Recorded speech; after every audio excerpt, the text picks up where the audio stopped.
The Star Jewels, adapted from the Brithers Grimm. This beautiful little story echoes the words we find in the Gospel of Matthew. I was hungry, and you gave me food. I was naked, and you clothed me. A little girl once lived all alone with her old grandmother on the borders of a forest. They were so poor that they were scarcely able to buy food to eat or clothes to cover them.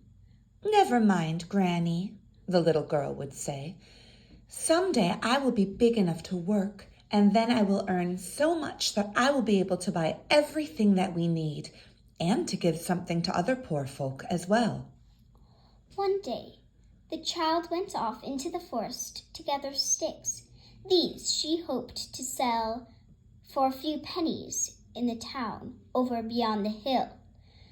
She was to be gone all day, so she took with her into the forest a bit of bread, which was all they had left to eat. It was winter, and the air was bitterly cold. The child wrapped her little shawl around her and ran on as fast as she could. She was hungry, but she intended to save her crust until after the sticks were gathered. Just as she reached the edge of the forest, she met a boy even smaller than herself, and he was crying bitterly. The little girl had a tender heart. She stopped and asked the child why he was weeping. "I'm weeping," he answered, "because I am hungry." "Have you had nothing to eat today?" she asked. "I have had nothing, and I am starving, for I do not know where to go for food." The little girl sighed. "You are probably hungrier than I am," she said, and she took the crust from her pocket and gave it to the boy. Then she again hurried on. A little farther on, she met another child who was even more miserable looking than the first, for this child seemed almost frozen with cold. Her clothing hung about her in rags, and her skin looked blue through the holes. "Oh," she cried, "if I had but a warm little dress like yours! Help me, I pray you, or I will certainly die of cold." The good little girl was filled with pity. "I have both a dress and a shawl," she thought. "I will give one of them to this poor child." She took off her dress and gave it to the child, and then wrapped the shawl closely about her shoulders.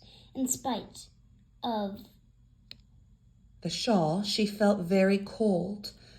Still, she was near the place where the sticks were to be found, and as soon as she had gathered them, she would run home again. She hastened on, but when she reached the place where the sticks were, she saw an old woman already there, gathering up the fallen wood. The old woman asked,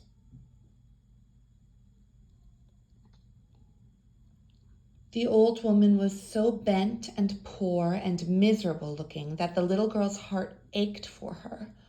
"Oh, oh," groaned the old woman. "How my poor bones do ache! If I had but a shawl to wrap about my shoulders, I would not suffer so." The child thought of her own grandmother and of how she sometimes suffered, and she took pity on the old woman. "Here," she said, "take my shawl," and slipping it from her shoulders, she gave it to the old woman. And now she stood there in the forest with her arms and shoulders bare, and with nothing on her but her little shift. The sharp wind blew about her, but she was not cold. She had eaten nothing, but she was not hungry. She was fed and warmed by her own kindness. She gathered her sticks and started home again. It was growing dark, and the stars shone through the bare branches of the trees. Suddenly, an old man stood beside her. "Give me your sticks," said he, "for my heart is cold, and I am too old to gather wood for myself." The little girl sighed. If she gave him the sticks, she would have to stop to gather more. Still, she would not refuse him. "Take them," she said, "in heaven's name." No sooner had she said this than she saw it was not an old man who stood before her, but a shining angel. "You have fed the hungry," said the angel. "You have clothed the naked, and you have given help to those who asked it. You shall not go unrewarded. See!"